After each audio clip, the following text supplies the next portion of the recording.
Tarsem Singh is a director who is truly unique. He has a sense of style that is both comfortably uncanny and amazingly gorgeous to look at. Even his less than stellar films are still worth seeing just for the visuals alone. By the way, this may be arguably his greatest film ever. If you haven't seen this yet, please stop right now and go see it. Or at the very least, please see it immediately after this review. When I first saw the trailer for his next film, Selfless, I was immediately excited. A psychological thriller featuring strong visual style? I couldn't wait to see this! And now that I have finally seen it,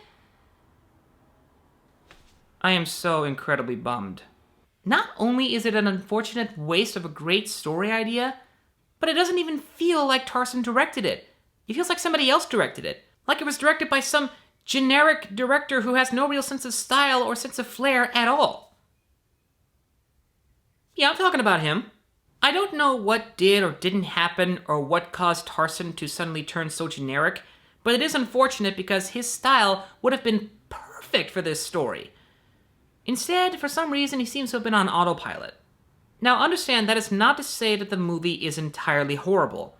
There are some good things about the movie, which I will get to in just a moment, but unfortunately, for the most part, I can't really recommend this to anyone. The story is about a wealthy man who has built an entire empire on his own, but wants to continue building upon that empire, but unfortunately is held back by the fact that he's dying of cancer. So he decides to look into this special secret experimental program called shedding, which is where they will take his consciousness and insert it into another body. That, in and of itself, is a great science fiction story idea. There are so many possibilities you could explore with that. Anyway, without spoiling too much in case you actually do decide to see this movie, he does the procedure and now has a younger body. But then later on, he starts to make a rather strange discovery, that the body he was given was not built in the lab like he was told, but rather something else. Now, if you've seen the trailer for this movie, it's fairly obvious what the something else is, but just for the sake of maintaining a minimal spoiler review, I'm not going to say what that something else is here. First, let me talk about the good parts of the movie. The story is a great idea, everyone's acting is top-notch, especially Ryan Reynolds, and at least some of the visuals still have a little bit of Tarsem's signature style. Now, the main problem this film has is also with the main character, namely Ben Kingsley's version of it. One, he's not in the movie a lot. In fact, he's only there for like the first 15 to 20 minutes. Second, we don't really learn a whole lot about him. We know that he has a troubled relationship with his daughter and that he must be, on some level, a nice guy.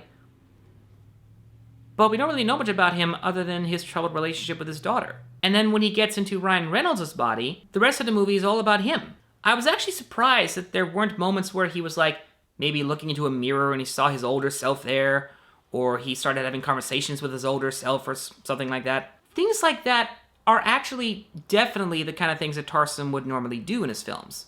But unfortunately, for some reason, he has decided to make this a bland, generic chase film. Rather than have his usual strong visual style and focus more on the psychological aspects of going from one body to another, which it still does, but not as much as I felt that it should have, it decides to spend most of the time playing out as a generic chase action film, with simple generic style shots, simple generic style lighting, simple generic action sequences, and, well, a simple generic conclusion. Which, again, I'm not going to spoil, but will say I felt that Tarsem should have played that differently than he did. I'm very sorry to say that I can't honestly recommend Selfless to anyone out there. It is very unfortunate because it has such a great science fiction story and everyone in it does a decent job with what they're given, but unfortunately it falls very short with its delivery. Like I said, if you're still curious about it, then absolutely go ahead and check it out for yourself. However, it should be worth noting that when I saw this film, I didn't fall asleep, but the guy next to me did. And he snored. Ladies and gentlemen, my name is Norman. Thank you for watching.